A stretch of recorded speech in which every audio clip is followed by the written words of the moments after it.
Alright, welcome back to my YouTube channel. I'm Andy's Vlog. Eto mga kaibigan, latest update tungkol dito sa ICC. Nako po, ay wala na hong ligtas itong dating Presidente Digong dito sa pag-aresto ng ICC.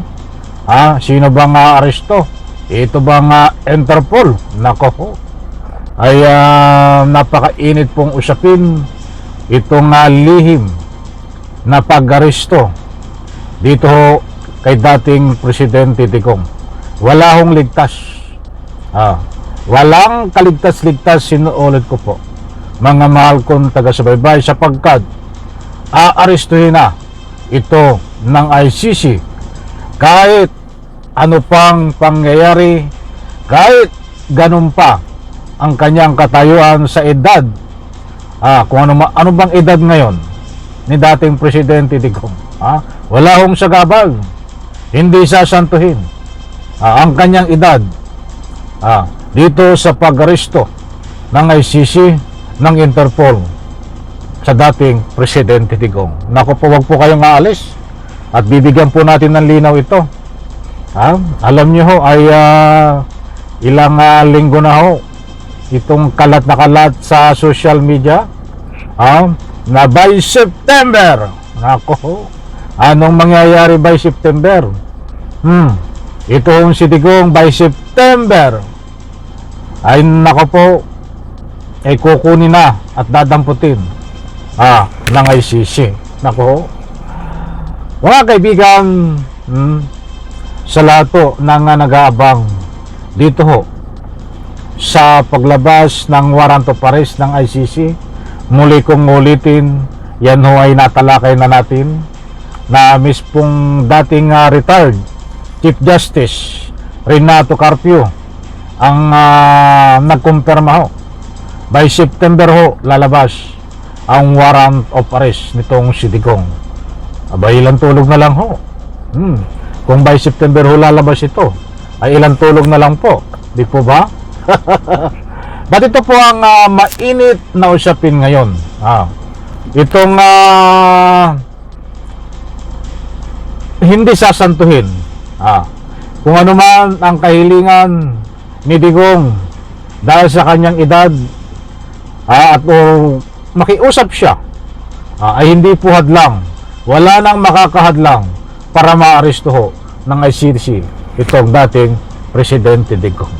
Datapwat sa puntong ito, mga mahal kong taga-subaybay, nahihito ho ang mainit na usapin.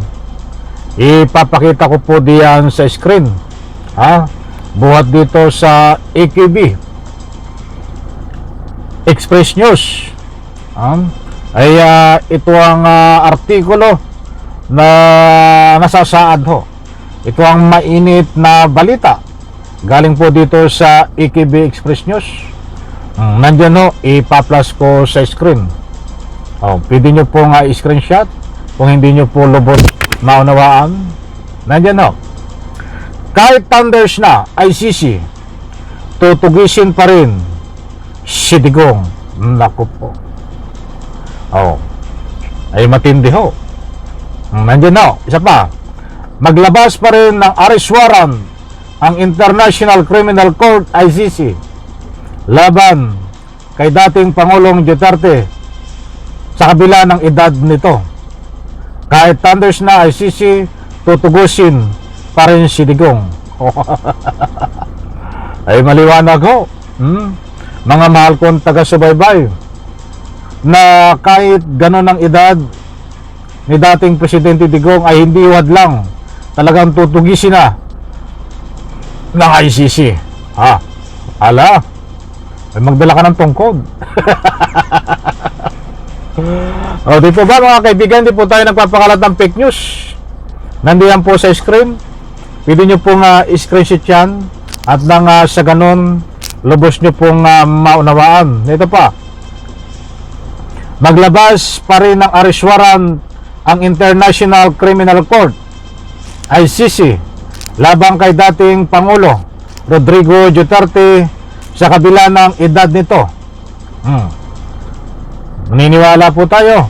May nga po itong kahit bagamat nirespeto po natin ang mga ganyang edad dahil papunta po tayo diyan, ay hindi po ang hadlang ang edad nitong dating Presidente Digong para sa kanyang pag-aristo. Tutuluyan talaga ng ICC. Ito pa, ayon kay ICC assistant, assistant pa ho ito, mga kaibigan na nagsasabi, assistant ng ICC. Ito ho, ayon kay ICC assistant to Counsel Cristina Conte, nagkaroon pa rin naman umano ng ilang konsiderasyon sa dating Pangulo. Habang inaaresto ay magkakaroon pa rin ng konsiderasyon. At ano itong mga konsiderasyon po na ito na pwedeng ibigay kay dating Pangulong Duterte habang inaaresto ng ICC. Mga mahal kong taga-subaybay, ito ho, talagang matindi, red carpet, at pwedeng magkaroon ng konsiderasyon. Subalit kailangan itong panagutan ang naging madugong drug war. Matindi noong kanyang administrasyon. Yung edad ay hindi basihan para to go lightly to someone. Ani Conte sa Starcon sa 1 News. Talagang dating presidente kaya pala ito talagang panay na yung mga bata niya ay panay na ika nga po nag-aharumintado na, nagpapanik na, hindi na alam ang gagawin. Ito pa, mayroon lang talagang that correct in sense the humanitarian consideration will be in the handling of the prisoner. Siguro hindi na ipupusas, papaupuin sa medyo kutsyon. Ay maliwanag ko dito, hindi na pupusasan itong dating Presidente Digong kapag hinuli ng ICC. Nandiyan po sa screen. Ulitin ko po, mayroon lang talagang that's correct and since humanitarian consideration will be in handling of the prisoner, siguro hindi na ipupusas, papaupuin pa sa medyo kutsyon. Naku po. Ay kahit hindi na ako umupuho sa ikangay sa medyo kutsyon, kung may pusas naman, ay kahit walang pusas, ayan nung sarap umupuho sa kutsyon nang kahit wala kang pusas ay wala kang ikangay katulad itong kay mangyari kay Digong. Kung hindi ibig kong sabihin ay kaya siya pinaupo nang walang pusas sa kutsyon ay konsiderasyon.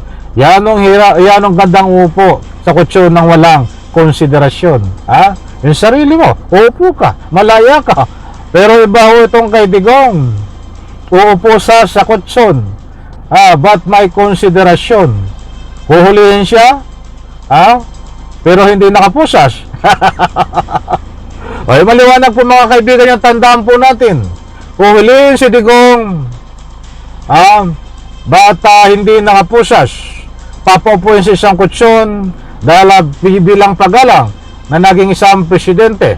Kapag hinuli po ito ng ICC, pinahuli ng ICC, at alam po natin na matunog, Interpol po ang uhuli dito, mga kaibigan. Tandaan po natin yun, papaupuin sa kutsyon. Medyo may kutsyon yung ganong consideration, dagdag pa nito. Lako po, hindi natin makakalimutan yun. Tandaan po natin na latest update, itong si Digong hulihin ng ICC dahil sa kanyang edad na yun ay bibigyan nun ng konsiderasyon. Medyo matanda na nirespeto po natin ang katandaan dahil papunta po lahat tayo doon. But pag hinuli po ng Interpol, ICC ay hindi nakapusas, paupuin sa kutsyon. Ay maliwanag po yan. Samantala pagdating sa pagpatupad ng arrest warrant, binigyan din ni Conte kailangan ng matibay na desisyon mula sa mga otoridad tulad ni Pangulong Ferdinand Bongbong Marcos Jr. at PNP Chief General Romel Marbel. So abangan po natin mga kaibigan itong last and final decision kapag nandiyan na ho ang actual warrant of arrest nitong ating kagalang-galang na Presidente Marcos at siyempre ang ating PNP Chief, kung ano nga ba ang sasabihin nito ng ating Pangulong Bongbong Marcos dito sa ating PNP Chief, kung ito ba ay bibigyan ng go signal na sige, ulihin nyo si Digong, pero huwag nyo pusasan lang katulad ng nasabi nitong ni Atty. Conte, assistant ng council ng ICC. At inaabangan din ho dito na alam ko na ang sabi ng DOJ, mapapasukin ng ICC, malaya, hindi harangin ang pag-aresto ng Interpol dito kay Digong.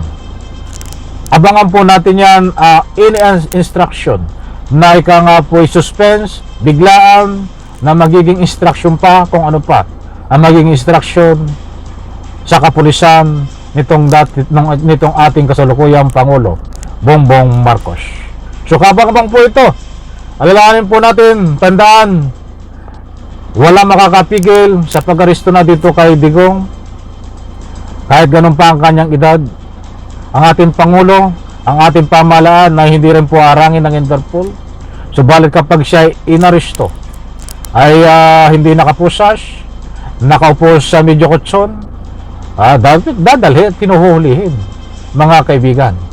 So at ang inaabangan na lang po dito, itong mainit na usapin by September ay lalabas po di umano ang warrant of arrest ayon dito sa dating retired Chief Justice Carpio. Maliwanag po yun mga kaibigan. So hindi po tayo nagpapakalat ng anumang fake news dito. Tayo ay may batayan kung ano man ang nasabi dito natin public opinion, punto de vista. Yan ho, ay naayon sa ating mga batayan, mga mahal kong taga-subaybay. Muli po maraming salamat. Isang like lang mo sa video na ito. Diyan sa comment section, inaanyayaan ko po kayo magbigay ng anumang public opinion and reaction mga kaibigan. Muli po, pagpalain po tayo lahat. Sabay-sabay po nating i-like ang video na ito. Bye-bye. Palakpakan.